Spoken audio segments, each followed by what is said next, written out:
Lifestyle Factors by Ewan Cochrane. So first of all, I'm going to go through physical activity. So the recommendations by the government in the United Kingdom for adults is to either have 150 minutes of moderate activity a week or 75 minutes of vigorous activity. So moderate could be like, I don't know, power walking or walking to work, whereas vigorous would be doing a T25 training program at home. So the benefits of physical activity, actually, there's quite a few lifestyle problems that it reduces. So it reduces heart disease by 35%, type 2 diabetes by 45%, cancers by 30%, depression by 30%, hip fractures in women by 68%, and dementia by 33%. So overall, physical activity is good for you, and it relieves stress in your body, and it can reduce a lot of problems that occur. So the effects of a sedentary lifestyle. So this is if you don't do any physical activity, you have increased risk of heart disease, cancer, depression, dementia, type 2 diabetes, and overall, if you do not exercise at all, if you just stay on your bum all day, you will die eventually of obesity or something like that.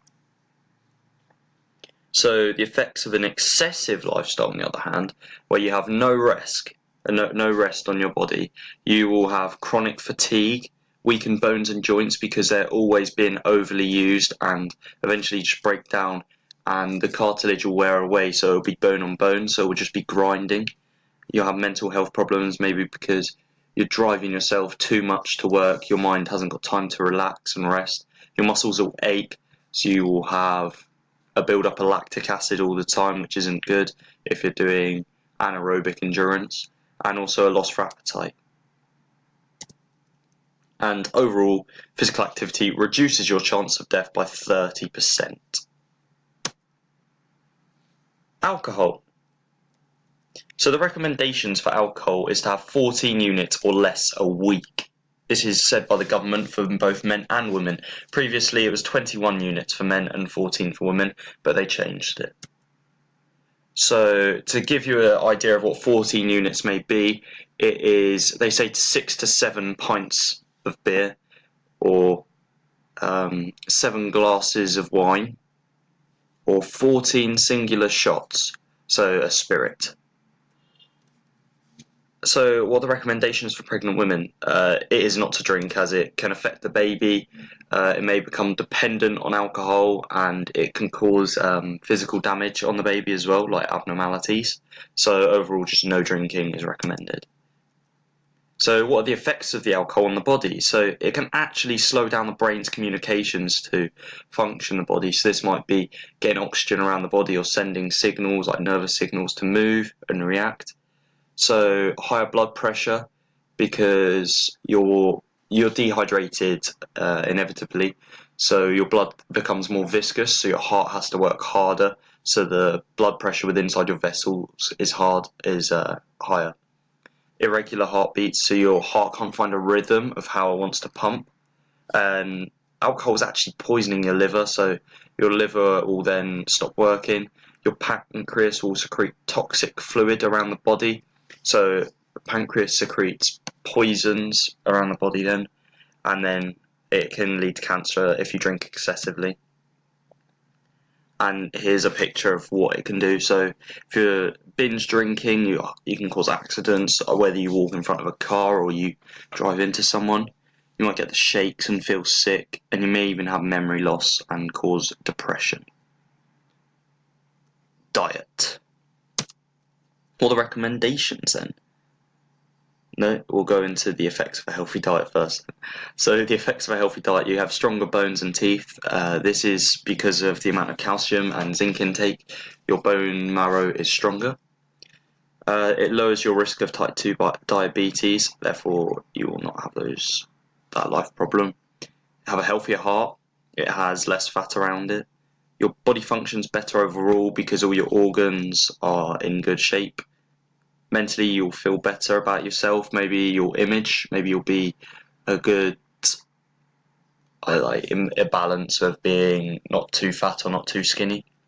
And overall, having a healthy diet's a better influence on your children if you have any, as if they see you eating healthy, they'll want to eat healthy as well. So what are the effects of poor nutrition? Well, overall it can cause osteoporosis, obesity, dehydration and anorexia. So obesity is a pretty big problem in the UK, which they're trying to cut down by maybe introducing sugar tax, but they're debating whether it will actually work or not. And the risks of a poor diet and nutrition are type 2 diabetes, heart disease, high cholesterol, high blood pressure, decreased concentration. And the reason why these things are caused is because inevitably your heart has to work harder to pump the blood around the body, and you get fatty deposits left in your arteries known as high density lipoprotein. No, I can't even remember. It's either low or high density lipoproteins in the blood, and it clots the artery, which causes a heart attack in the end. So the recommendations eventually now for diet is to have 2 litres of water a day, to have 2,000 calories a day, to have less than 70 grams of fat a day, 50 grams of protein a day at a minimum. They want you to have 5 fruit or vegetables a day, but they're looking at upping this to 7 a day.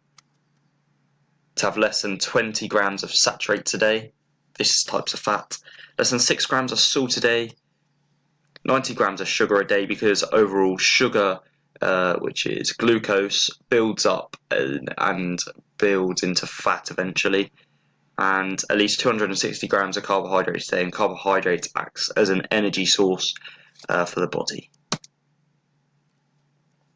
Stress. So there's actually 2 types of stress. These types of stress are eustress and distress. Eustress is good and distress is bad. So eustress is where you have a love for nerves and the adrenaline rush. So you're doing something maybe with a risk factor, but you love being in a situation where you feel you might be in danger, but you are in control. So this could be, for example, mountain climbing. It's risky because one slip and you could be dead. Whereas people love doing it because they love having, as I said, the risk factor of maybe putting their life at risk. Distress, on the other hand, is worry, unease, and anxiety, where you're not in a comfortable position. You feel like there's always someone in your shadow, maybe judging you, or you may have an exam coming up and you're feeling really worried. So it's almost like the risk of the unknown. You don't know what the outcome's going to be, and you're quite scared of what's going to happen. So this is a diagram. So what it suggests is if you have really high eustress, your performance will be very good, but if you have too much distress or too much calmness, your performance will not be as good. So the more eustress, the better. Here, these are things that could cause you stress. So maybe your diet is causing you stress, your weight's causing you stress, you're inactive and you're worrying that you're going to put on too much weight and become fat. Your occupation, maybe you don't have enough time to do activity, or you're running home late and things like that. So what are the risks of stress? Well, these are hypertension, angina. You could have a stroke, heart attack, or death because you're just panicking. And as I said, adrenaline's released, so your heart is having to work harder, and your heart's beating faster. And then again, let's go back. You'll have a heart attack. And these are just the effects of what happens on your body. Is you have increased heart rate, nervous habits. This might be biting your nails. Fidgeting, so you can't sit still, a dry mouth, adrenaline increase, so the amount being pumped around the body, and headaches, so this might be a migraine. Smoking. So what are the recommendations? Well, the government's recommendations is you do not smoke. Effects on the body. So it causes respiratory problems, so it affects your breathing because your alveoli, they need to have a large surface area, but they end up clumping together with the tar. You have heart problems, so your heart has to beat faster and harder to get the blood around your body. There's gaseous exchange problems, so your oxygen can't diffuse into the lungs and out the lungs into the bloodstream properly. But people do it because it relieves stress. What are the risks of these then? So you can have heart disease. It can cause multiple cancers. You can get lung infections, angina, and a cardiac arrest because your heart cannot take it anymore. So a little fact is 1 in 5 adults do smoke in the UK, which is around 8.5 million, 8 million. So this is another little fact, is 66% of adults smoke before they are 18. So this is current smokers, they smoked before they were 18. And 83% of them were smoking before they were 20. So what puts people off is the taste. No one really likes the taste of it, or the smell. Oh, it's just horrible. So actually, every cigarette rots you from the inside out. So that's just a little picture of what it's doing to your insides, to your body. So inevitably, do not smoke, and that's it. Thank you. What's it doing? Thank you very much. And that was Lifestyle Factors by Ewan Cox.